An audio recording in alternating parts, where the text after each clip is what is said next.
እንግዲህ ጸሎት ስንጀምር የምንጀምረው አማትበን በመጀመሪያ እናባትባለን። አአትብ ገጼ ወኩለንታዬ በትምህርተ መስቀል ፊቴንና መላ ሰውነቴን አማትባለሁ ከሚለው እዚች ውዳሴ ማርያም ውስጥ ከሚገኘው ጸሎት ነው ማለት ነው። እና አአትብ ገጼ ካልን በኋላ ቀጣይ ደግሞ አቤቱ እናመሰግንሃለን ወይንም በግዕዙ ነአኩተከ እግዚኦ ወንሴብሐከ የሚለው ማለት ነው። ከሱ ቀጥሎ ማን አለ?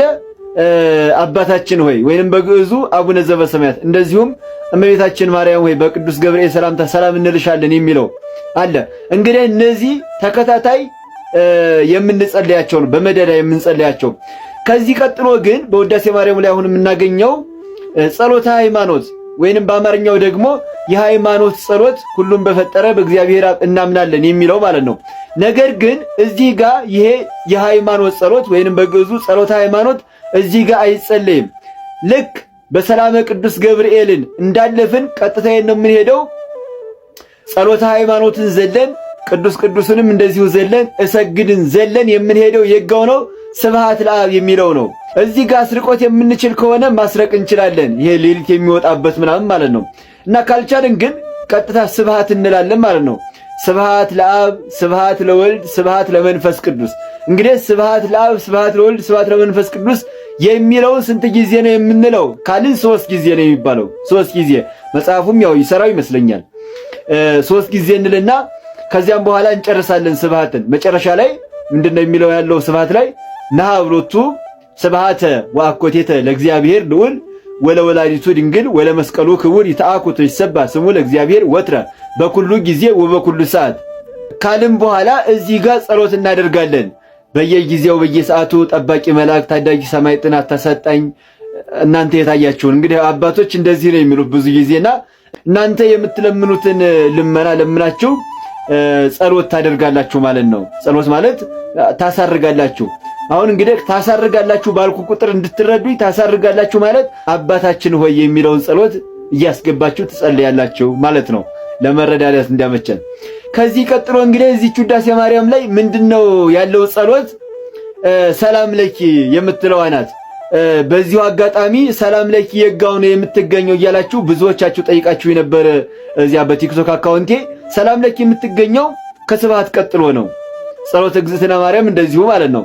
ነገር ግን እዚህ ጋር አሁን ሰላም ለኪ አንልም። ልክ ስብሐትን ጨርሰን አቡነ ዘበሰማያት በአቡነ ዘበሰማያት ካሰርን በኋላ ካሳረግን በኋላ ቀጥታ የት ነው የምንሄደው? ወደ መዝሙረ ዳዊት ነው። በጭራሽ ከእግዚአብሔር የሚበልጥ መሪ የለም። እግዚአብሔርን አስክዶ ሊገዛኝ የሚፈልግ መንግስት የለም ብሎ ያምናል ኦርቶዶክስ። ይሄ አባቶቻችን ያስተላለፉልን መልእክት ነው። በቃለካ መጻሕፍት የሚነግሩን ቅዱስ መጽሐፍ ያስቀመጠልን ህግ ነው። ይሄ አውቀሃል? ህሊና ሊያምን የሚገባው ይሄ ነው። ቤተ ክርስቲያን በምድር ላይ ያለች የሰማይ ርስት ናት። ስለ ቤተ ክርስቲያን እንሞታለን፣ ወደ ቤተ ክርስቲያን እንሄዳለን። ወዳጅ እንደዛ ነው። ስለ ቤተ ክርስቲያን ትሞታለህ፣ ወደ ቤተ ክርስቲያን ትሄዳለህ። ቤተ ክርስቲያን እዚህ ብቻ አይደለችም፣ እላይ አለች። የነ ቅዱስ ሚካኤል የነ ቅዱስ ገብርኤል ህብረት ናት። የነ ቅዱስ ጊዮርጊስ የነ ቅድስት አርሴማ ህብረት ናት ቤተ ክርስቲያን። የኔና የናንተ ብቻ እንዳትመስላችሁ። እቺ ቤተ ክርስቲያን ናት ጠላት ጋር የምትዋጋ። ብትሰጥ እግዚአብሔር የሰጠህን ነው፣ ብትናገር እግዚአብሔር ያናገርህን ነው። ምን ቁም ነገር አለው የሰው ልጅ? እኛ እንዲህ ያልን እየኮራን ነው መኖር ያቃተን፣ ከሰው ጋር መኖር ያቃተን፣ ባልና ሚስት መኖር ያቃታቸው እኔ እሷም የራሷን ቅብስና ግን የነ ገሌ ዘር የነ ደጃዝማች ገሌ ዘር አያቴ ቄስ ነበሩ። አያትሽ ነው ቄስ እንጂ አንቺ ቄስ አይደለሽም። አያቴ ቄስ ነበሩ፣ አጎቴ የመርጌታ ናቸው። ምንም ቁም ነገር የለው። አንተ ምንድነህ ነው ቁም ነገሩ? እንደነ አያቴ ግብረ ሰላም ሲያበሉ ግሩም ነበር። አንተ ግን እየሰረክ ትበላለህ። ብትሰጥ እግዚአብሔር የሰጠህን ነው፣ ብትናገር እግዚአብሔር ያናገርህን ነው። ምን ቁም ነገር አለው የሰው ልጅ? እኛ እንዲህ ያልን እየኮራን ነው መኖር ያቃተን፣ ከሰው ጋር መኖር ያቃተን፣ ባልና ሚስት መኖር ያቃታቸው እኔ እሷም የራሷን ቅብስና ግን የነ ገሌ ዘር የነ ደጃዝማች ገሌ ዘር አያቴ ቄስ ነበሩ። አያትሽ ነው ቄስ እንጂ አንቺ ቄስ አይደለሽም። አያቴ ቄስ ነበሩ፣ አጎቴ የመርጌታ ናቸው። ምንም ቁም ነገር የለው። አንተ ምንድነህ ነው ቁም ነገሩ? እንደነ አያቴ ግብረ ሰላም ሲያበሉ ግሩም ነበር። አንተ ግን እየሰረክ ትበላለህ። ወደ ሌላ አታስገቡኝ ባካችሁ። ተውኝ ተውኝ።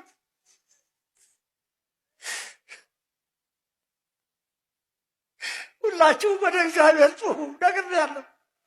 ወደ እግዚአብሔር ጩሁ።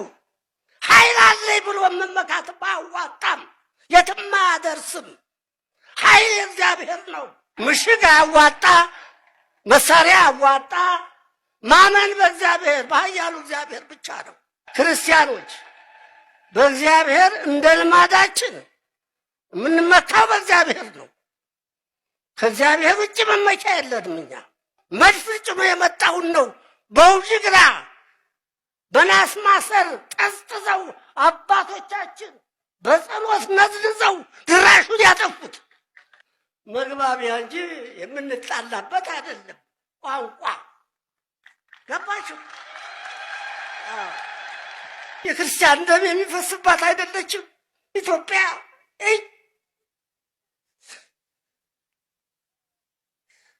ስላሴ ገኛውያን ናቸው።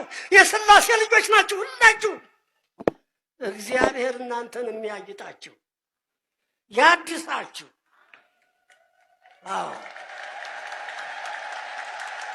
ወይዚየሰ በክርስቶስ ሁሉ ታደሰ፣ ሁሉ ዘኮነ ታደሰ ወሀለፈ ዘትካት ብሎ ቅዱስ ጳውሎስ ተናግሮ ነበር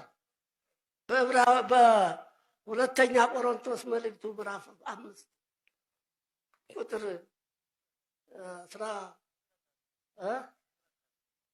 16 ላይ ሁሉም ታድሷል። ይሄ ቀረ አይባልም።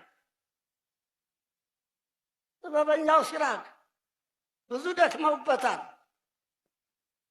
በጎ ሽታ ጸሐፊያቸው ደግሞ በጎ ሽታ መቼም ቤተ ክርስቲያን በጎ ሽታ ነው ያላት። ሁልጊዜ በጎ ሽታ አላት። ተደስተንባቸዋል። እግዚአብሔር ይባርካቸው። ዛሬ ይከበር የነበረው በሰናዖር ሜዳ አንዱን ቋንቋ በአንድ ቋንቋ ይናገሩ የነበሩትን በ71 ቋንቋ ስላሴ እንደበተኗቸው ነበረ። ያ የተበተነ ቋንቋ ደግሞ ክብር ለስላሴ በጽርሐ ጽዮን ተገልጾ ሁላችንም መግባቢያ ሆነናል። ኦርቶዶክሳውያን ድቀት በዓለም አቀፍም በአገር አቀፍም ምንድነው መንስኤው? መፍትሄው ራሱ ምንድነው የሚል ሐሳብ ነው። እንግዲህ ኦርቶዶክሳዊ ድቀት ማለት ምንድነው? ክርስትና ራሱ የሰማያና የምድራውያን ህብረት ነው። ስለ ክርስትና 6 ምክንያቶች እንድታውቁ ፈልጋለሁ። ክርስትና የሚባለውን ክርስትና አምላካችን የገለጠው መግለጥ ነው። አምላካችን ነኝ ብሎ ያስተማረው ነው። ልበሉ። ይሄ ይወድቃል ማለት አይደለም። ድቀት ስንል በምድር የሚኖሩ ክርስቲያኖችን ማለት ነው እንጂ ራሱ ክርስትናውን ማለት ላይሆን አይደለም። ክርስትና አምላካችን እግዚአብሔር ነኝ ብሎ ያስተማረው ትምህርት ነው። ቅዱሳን ደግሞ ነህ ብሎ የተቀበሉት ትምህርት ነው። እኛ ደግሞ ምንቀበለውና ምንጠብቀው ምንሰጠው ነው። አንዱ ይሄ ነው። ሁለተኛው ሐዋርያዊ ትውፊት ያለው ነው። ሰንሰለት አለው፣ ቅብብሎሽ አለው። ሶስተኛው ጉባኤያዊ ነው። በህብረት ያለ ነው። ሰማያና ምድራውያን አንድ የሆኑበት ነው። አራተኛው የመዳን ትምህርት ሰባኪ ነው። ሃይማኖትን፣ ጥምቀትን፣ ልጅነትን፣ ቁርባንን፣ ምግባርን፣ ኦርቶዶክሳዊ ጉባኤን የሚሰብክ ነው። አምስተኛው በተስፋ የምንኖርበት ዓለም ነው። ክርስትና በዚህ ውስጥ ሰፊ ነገሮች የሚተነተኑበት ነው። ታዲያ ኦርቶዶክሳዊነት ክርስቲያኖች የሚባለው እነማን ነው? ጥያቄ የሚሆነው ክርስቲያን ስንል መላእክትም የክርስትናው ማህበር ናቸው። ጻድቃን በገነት ያሉትም የዚያ አባላት ማህበር ናቸው። ብሔረ ሕያዋን ብሔረ ብፁዓን ያሉትም የዚያ አባላት ናቸው። ስውራን ግሁሳንም የዚያ አባላት ናቸው። በዚህ ዓለም ያለን እኛም የዚያ አባላት ነን፣ ግን ጉዞ ላይ ነው ያለን። ሌሎቹ ድል አድርገዋል፣ ጨርሰዋል ጉዟቸውን። እኛ ደግሞ በመጓዝ ጎዳና ላይ ያለ ነው። በመጓዝ ጎዳና ላይ ያሉ ክርስቲያኖች ማለት ነው ባጭሩ። ይሄ በተጋድሎ ጎዳና ላይ ያሉት እኛ ጎዳና ላይ ያለን ሰዎች፣ በክርስትና ተጋድሎ ዓለም ያለን ሰዎች መዳናችሁን ፈጽሙ ትጉ እንደተባልን ሐዋርያው እንደነገረን በትጋት ጎዳና ላይ ያለን ሰዎች ምን እየገጠመን ነው? ምንድነው መንስኤው?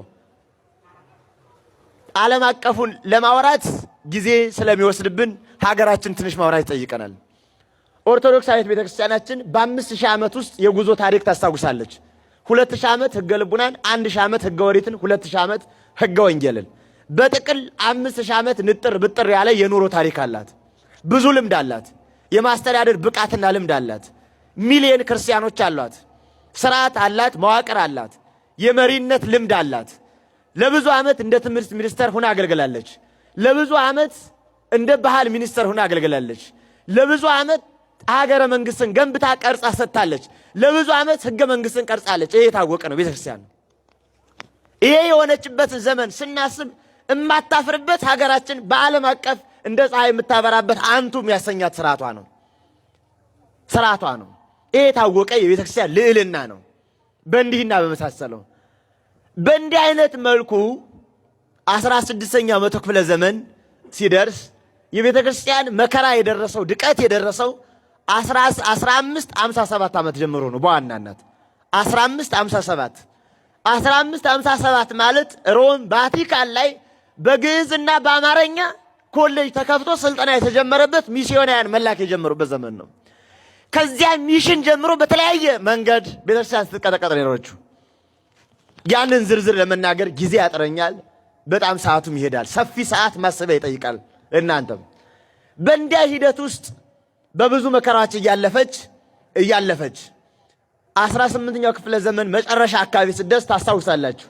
ጣሊያንን ድል አድርጋ ተመለሰች። ማን? ቤተክርስቲያን ምህላ አድርጋ ታቦት ይዛ ጽላት ይዛ ሊቃውንቱ መነኮሳቱ ነጭ ለብሰው እያዘኑ እየተካዙ እየተቀደሰ ነው ድል አድርጋ የተመለሰችው። ይሄ 99% 100% በሚባለው ደረጃ ቤተክርስቲያን ተልኳን ተወጣለች። የዓለም የኢንዱስትሪና የሳይንስ አብዮት ከ16ኛው ክፍለ ዘመን ጀምሮ እየሰፋ ሲሄድ ምዕራባውያን ጥሬ ዕቃ ይፈልጋሉ። ጥሬ ዕቃ የሚፈልጉት ከአፍሪካ ነው።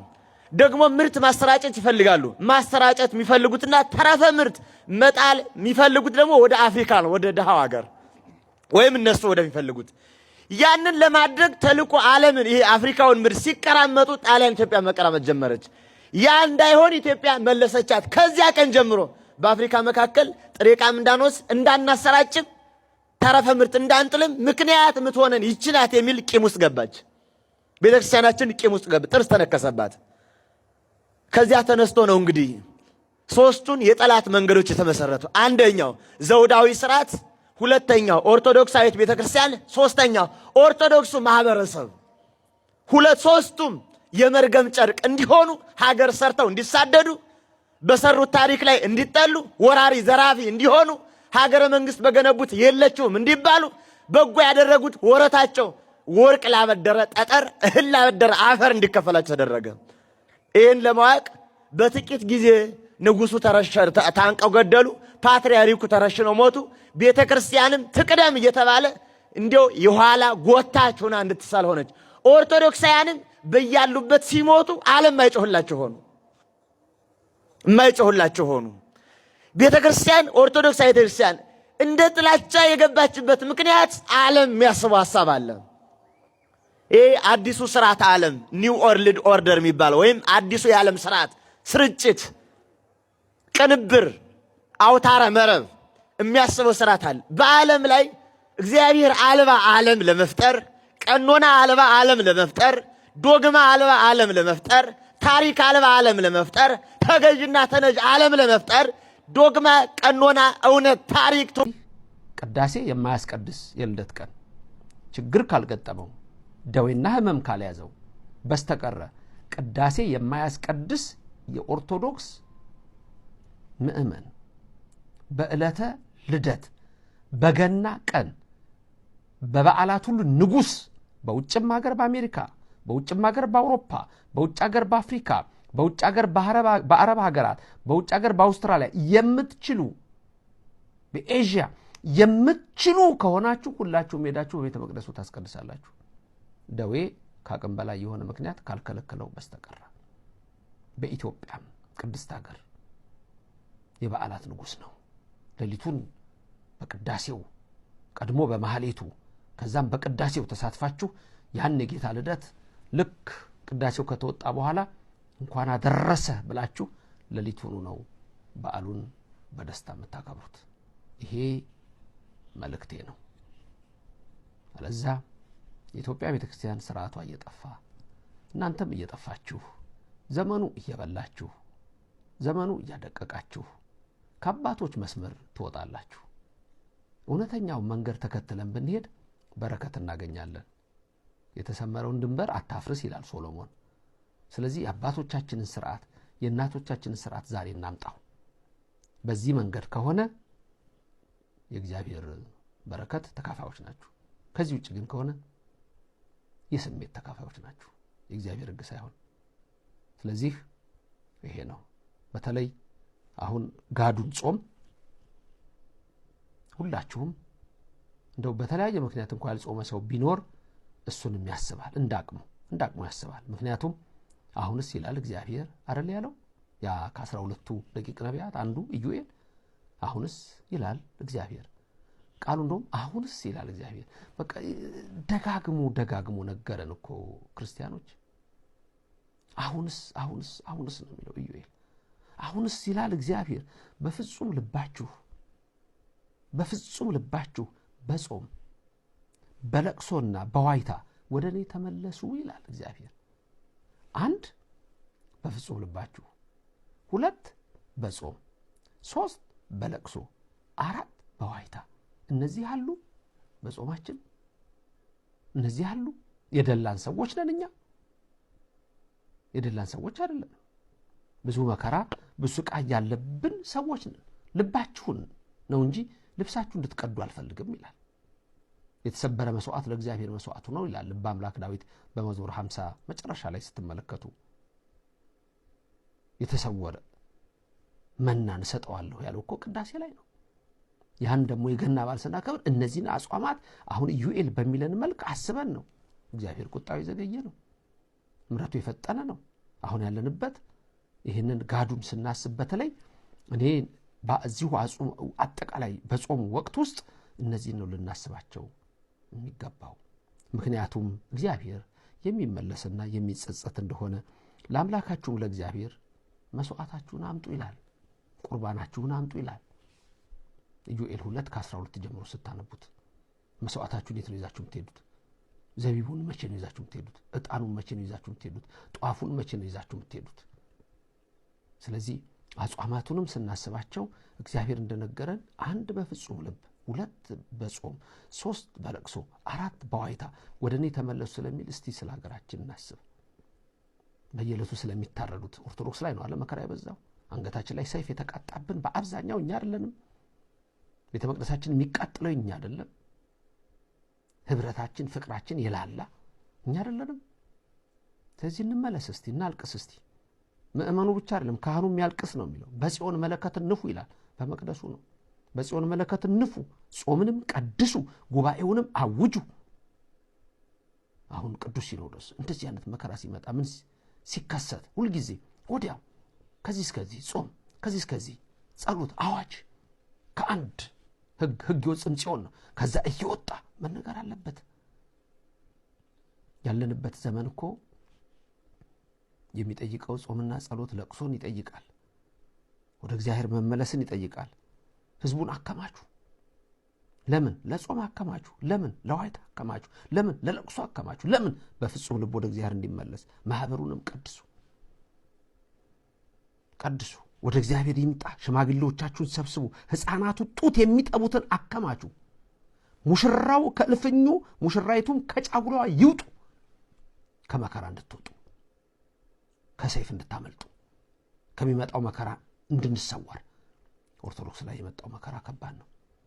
በተዋህዶ ላይ የመጣው ፈተና ከባድ ነው። ጥንትም ጠላቶቻችን አይተኙ፣ ዛሬ ደግሞ አይናቸው ተከፍቷል፣ ሰይፋቸውም የተሳለ ነው። ስለዚህ ገናን ስንቀበል ጾሙ የተደረገበት ምክንያት ራሱ ይሄ ነው። የበዓሉ ቀን ግን ደስታ ነው። የበዓሉ ቀን ግን ሐሴት ነው። አናንያ አዛርያ ሚሳኤል እኮ እሳት ውስጥ እየሆኑ ዘምረዋል አይደለም? ለእግዚአብሔር እግዚአብሔር ድንቅ አምላክ ስለሆነ ጸልየዋል።